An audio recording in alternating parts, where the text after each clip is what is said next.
Wars Return of the Jedi. It's finally here. The grand finale. The one to end it all.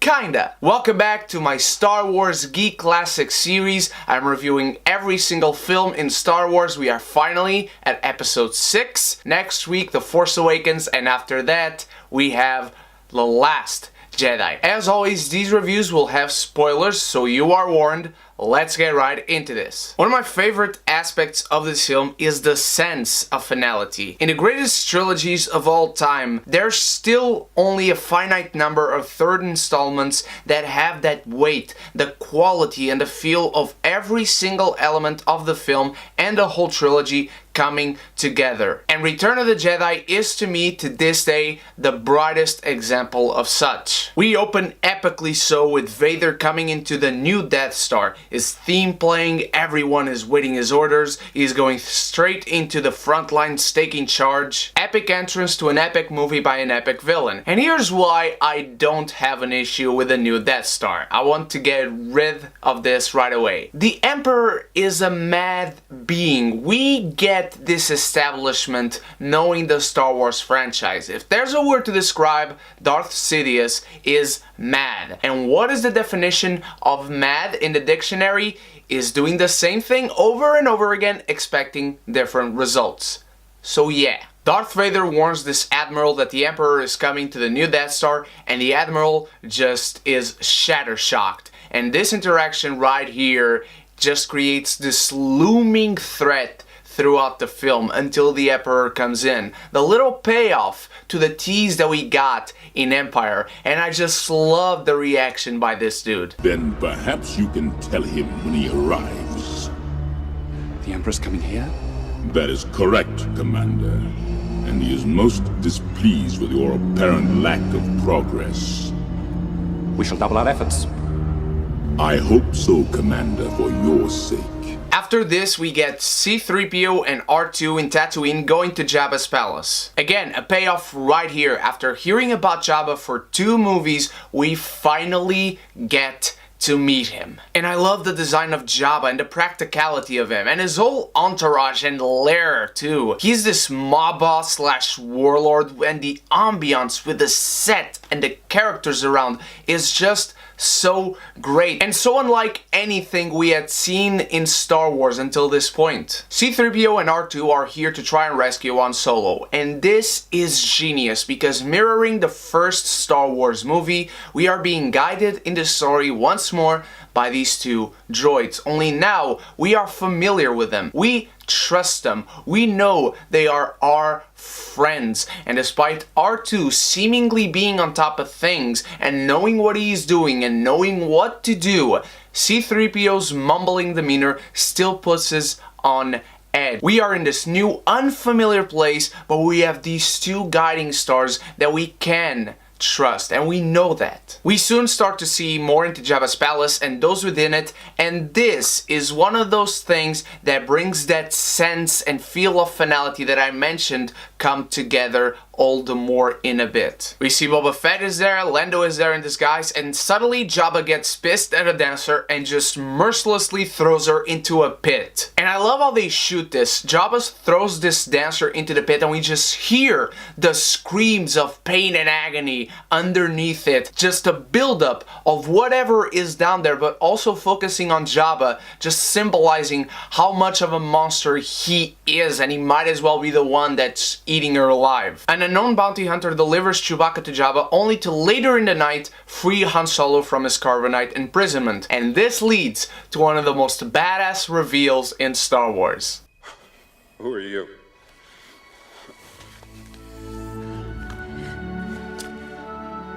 Someone who loves you. Leia.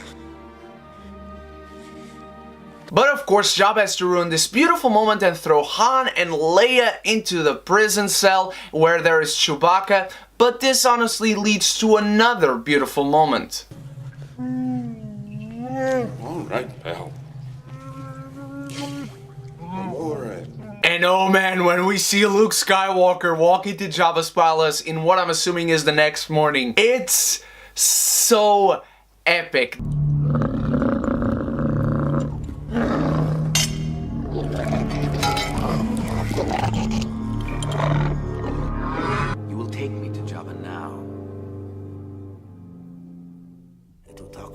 even now. You serve your master well. This is a completely different Luke Skywalker. This dude is the purest form of badass there is. Luke tries to bargain with Jabba for Han's life, but Jabba don't want none of that, so he throws Luke into the pit, and we finally get the payoff, and we see the Rancor. And what a magnificent piece of stop motion and practical work the Rancor is. I can still not look at it and don't think it's a real creature. The wide shots alone during the fight that ensues as he fights Luke are still a marvel to look at. Luke kills the Rancor, of course, and in the following scene we get our heroes being taken to their execution. And we meet slave Leia. Yowza! Luke and Han meet again, and this is where I mentioned that the sense of finality, the sense of the universe coming together is found. This scene right here and the one following are the ones that for the first time ever bring the Star Wars universe together, and it's so great to witness. We got our heroes, we got Jabba, we got Boba Fett, who in his turn is directly connected to the Empire from what we saw in the last film. It's an unprecedented moment, an unprecedented meeting of characters, and it's all so glorious to see. We finally get to the Sarlacc pit as Jabba intends to throw everyone in its mouth to be digested for 1,000 years. I just love how Luke walks the plank, not shaken whatsoever, just gives R2 the signal. Out comes the lightsaber, Luke jumps back up, and wait! Here's the best part! It's green! Oh my god, it's green! But I do have to say something. I remember vividly buying Luke Skywalker's blue lightsaber before watching this film for the first time. And then I was ready. I was holding my lightsaber watching this film.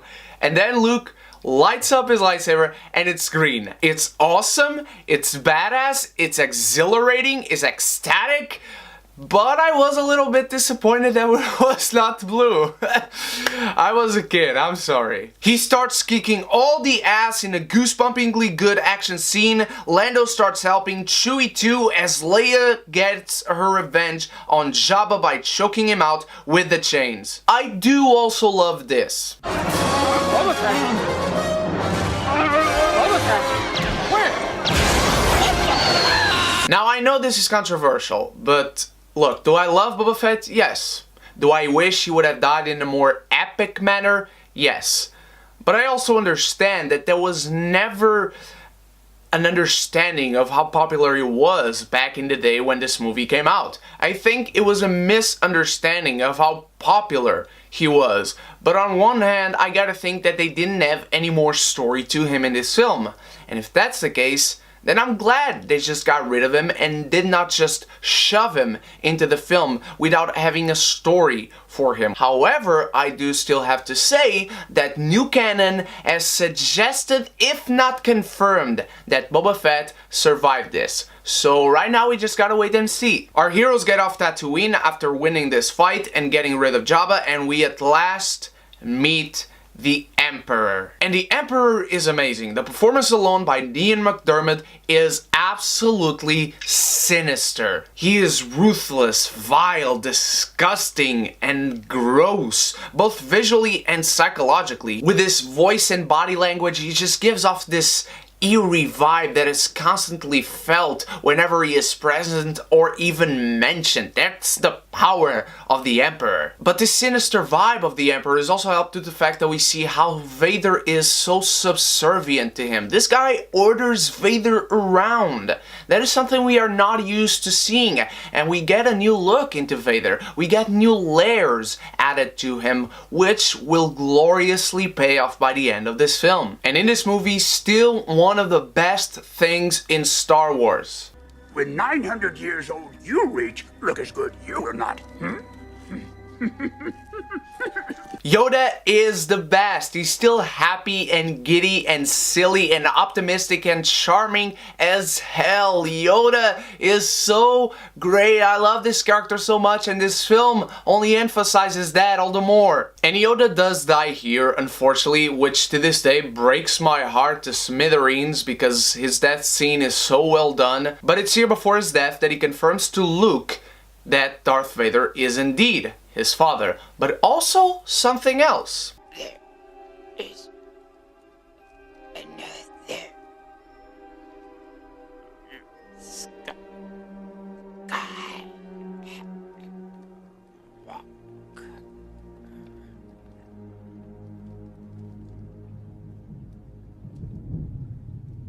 Now put yourself into Luke's shoes right here. He is so oblivious to everything about himself and his family. He's still reeling from the devastating reveal of the last film, and now Yoda drops this bomb on him. I mean, how much can this dude take? It takes the loss of lives for him to learn something about him or his family. Jesus Christ. After Yoda's passing, Obi-Wan comes in and we learn that Leia is indeed Luke's sister. And I just love this progression of all the truth coming out finally, but also we see in Obi-Wan's look the possible consequences of all of it now coming together. Luke is now extremely powerful in the Force, but he is also all alone. He is the last Jedi. Sorry. And we don't know what his new understandings about himself, Vader, and even Leia might ensue. This weight is felt and well utilized with Yoda and Obi-Wan telling Luke that he must face Vader to become a true Jedi. He must fulfill his destiny, the prophecy. We had high stakes in Empire, but here, complete new levels of stakes and emotionality are present here. It's a whole new ballgame. We cut to the rebels with Han and Leia as they're planning their assault on the Death Star, and we learn that they must go to the forest moon of Endor to destroy the Imperial base that powers the Death Star shields generator. We also get the Emperor and Vader making their plans, and this scene is here to just show how overwhelmingly powerful the Emperor is over Vader, how much control he has on Vader's leash, but also just to show off how scary the dude is. And it also feeds into that shock value of seeing this dude just control Vader without a question. He 100% is on top of him in terms of hierarchy. The rebels get to Endor, and once more in Star Wars we get a very lively set. I love Endor. Just makes you want to go into a forest somewhere and walk, and every scene here is so beautiful and so realistically shot. It never feels like a set whatsoever. And do I love the speeder bike chase sequence. It's so cool, and to this day I might prefer the look of the bike troopers over any other trooper. But the scene itself is so exhilarating, beautifully shot and choreographed, and also the editing here is perfect. And after Leia gets knocked off her bike, we get probably one of the top 3 most controversial topics in Star Wars: the Ewoks. And the Ewoks are cute. They are fun, they are funny, they are adorable. But they are savage beasts that will kill you and cut your head off and hang those heads as trophies. Nature versus technology, that's what the Ewoks are here representing, and they are awesome, and I love the Ewoks. They topple over walkers with logs, they smash troopers down with their axes and traps and contraptions. They are savages, and they are mercilessly going to go into a fight and destroy your ass. Our heroes get captured by the Ewoks, and they believe that 3PO is their god because of his golden look, and so they now want to sacrifice Luke and Han to honor him. Luckily, Leia is also there, and she tries to prevent this from happening. But I love the scene where Luke uses the Force to lift 3PO and his chair into the air as the Ewoks are about to turn on him for not wanting the sacrifice. And right here, you see the Ewoks were about to sacrifice them, and they were about to turn on their god because he didn't want to sacrifice. These are savage beasts, I tell you. I also love how 3PO, who's guided us into Star Wars from the beginning, tells the story of Star Wars to the Ewoks to make them want to fight the Emperor alongside our heroes. It's almost like this meta thing in which you see these films and you want to help Luke and Han and Leia fight the Empire, but since unfortunately we cannot enter into a movie, the Ewoks do help them. And after this we get a very meaningful and important scene between Luke and Leia as he tells her the truth. The Force is strong in my family. My father has it. I have it. And my sister has it.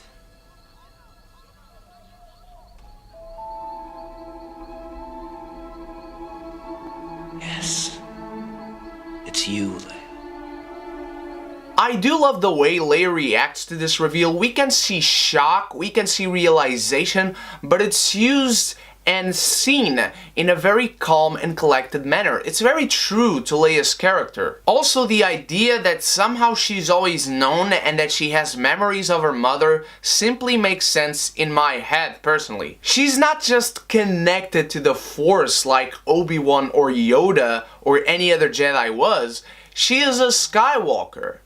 There's no better connection. And the scene that follows has this overwhelming feeling of the end game is drawing nearer as Luke surrenders himself to Vader and they share probably the most emotionally powerful conversation in Star Wars history. Here, Luke is surrendering himself, but he's trying to convince Vader that there's still some good left in him, despite everything they went through together. Star Wars and Empire Strikes Back, Luke still believes in Vader.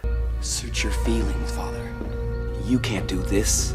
I feel the conflict within you. Let go of your hate. It is too late for me, son. Right here, when Vader says this, you hear nothing but sorrow and regret in his voice. It's yet another look into a new layer of Vader, and it's soul-crushingly sad. I love when we get to see the Rebel fleet getting ready for their assault, the Millennium Falcon amongst the ranks now. We also get to see Luke meeting the Emperor for the first time. And the evilish Palpatine just starts taunting Luke, and it's honestly such a scary scene due to how Palpatine has been presented to us, the vibe from him and the power we've seen he holds over Vader. He's teasing Luke and trying to make him lose control like he did his father before him. But when Luke doesn't and strikes at him, Vader stops the strike and we get this magnificent symbolic visual of the sabers crossed in front of Palpatine, and he just evilly grins and laughs as he has accomplished exactly what he wanted. And just as things start to turn sour for Luke, our heroes down on Endor are captured, and also the Rebel fleet cannot get into the Death Star because the shield generator has not been deactivated. And so we get this. It's a trap! One of the most legendary quotes in film history. Admiral Akbar, we love you, we cannot wait to see you again. And the duel between Vader and Luke is still my favorite lightsaber duel in Star Wars. It's exciting and at the same time carries this weight of everything being on the line for these characters, and that no matter what, this duel will change who they are forever. And this magnificent duel is intercut with the greatest space battle in film history as we follow each ship around over Endor. And as things once more start to turn in space, they do so as well on Endor. I love you. I know. That right there is just clever screenwriting. I mean, you cannot get any more from these characters that you get right here, understanding who these characters are. And once more we get to Luke and Vader, and once more we see Vader being his old evil self as he is taunting Luke about Leia and the dark side. And we get this magnificent shot of seeing Luke literally and figuratively being trapped between the light and the dark. That is how you make thematic brilliance happen, my friends. There's a physical battle going on, but also a mental one happening inside Luke's mind as light and dark live both in balance within him. But Luke does cave into rage once this happens. If you will not turn to the dark side, then perhaps she will. Luke's fighting out of pure hate and rage, much like what drove his father before him. He lashes out at Vader without a second thought, without a plan. This is pure, raw emotion, and it leads him into eventually overpowering Vader. Once he does, the shot composition and editing establish the power that Luke now has over his father, and we get almost this sorry, pathetic picture of a powerless Vader. And Luke sees it as well, as he realizes he is becoming Vader himself, as he looks down on his father on the floor without a hand. And so Luke throws the lightsaber away, fearing what he might become. But the Emperor shows that he is not just ruthless with words, as he uses the Force lightning to strike down Luke, creating an honestly very frightening moment. This was shocking the first time I saw it. I mean, what is Force lightning? What is that? That doesn't exist in my head. I don't know what that is. So suddenly this old man who's very scary, but he's just sitting there and talking like this. Boom! Here's electrocution for you, son. It was shocking, and to this day it's very scary when he starts choking out Luke with electricity. But the sequence becomes even more emotionally powerful once we see Vader looking back and forth between Luke and Palpatine. And we start seeing that Vader senses that something is not right here. There is something within him that tells him that this shouldn't be happening and that he shouldn't allow this to happen. And as Luke calls out to him to help him, Vader does so. He saves Luke.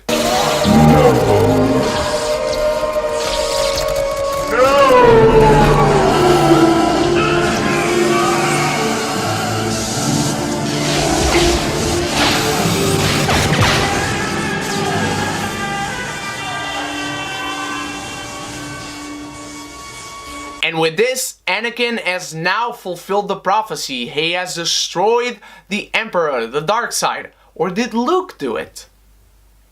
Discuss. And my god, is it compelling when we see a weakened Luke trying to save his dying father by carrying him, as we see everyone else in the Death Star running. Luke Skywalker, Jedi hero, trying to save one of the top 2 most evil beings in the galaxy. And the death of Vader is honestly devastating. It's not melodramatic, there's very little dialogue, and it all comes from the acting and the pure display of emotion. This death is perfectly handled. Not only is it a great display of emotion in how it handles everything, but it's the conclusion of 2 fantastically done arcs for our main hero and our main villain. Lando in the Falcon and Wedge get into the reactor and they blow it up, and in a chill-inducing escape, they're surrounded by the exploding fire, launching out at top speed by the end. We also get a beautiful funeral scene for Vader, and it's quite telling that Luke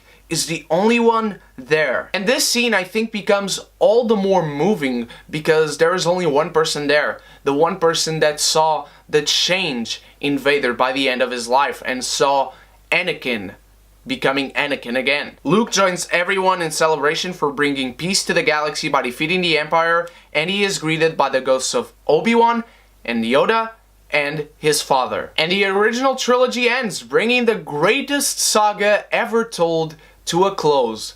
Or so we thought. I love Return of the Jedi. I love every single element of it. It's my favorite Star Wars film. The emotional heaviness has never been so high as it is in this film. The duel is much more driven by emotion than it is by physicality. The presence of the Emperor brings this new layer to Vader, but also this overwhelming feeling of evil and slimy synastry. The arcs and progression of characters are done yet more beautiful, and as I said before, Return of the Jedi brings for the first time the universe all together and ends every single element of this saga perfectly. This trilogy is probably still my favorite trilogy of all time. The ending is the most perfect ending to a trilogy of all time. Return of the Jedi is the stuff that dreams are made of. What did you think of Return of the Jedi, my beautiful geekies? Is it your favorite Star Wars movie? Probably not. I know I'm in the minority, but let me know what you think of it and how you rank the original trilogy in the comments. Thank you so much for joining me in this journey. There's still one more left before The Last Jedi, and I can't wait to see you in all the reviews I'm bringing you for London and for The Force Awakens in 1 week's time. You guys are the best, and so until then, you stay beautiful, you stay geeky, and if you haven't done so yet, click the subscribe button and the bell so we can be geeky united!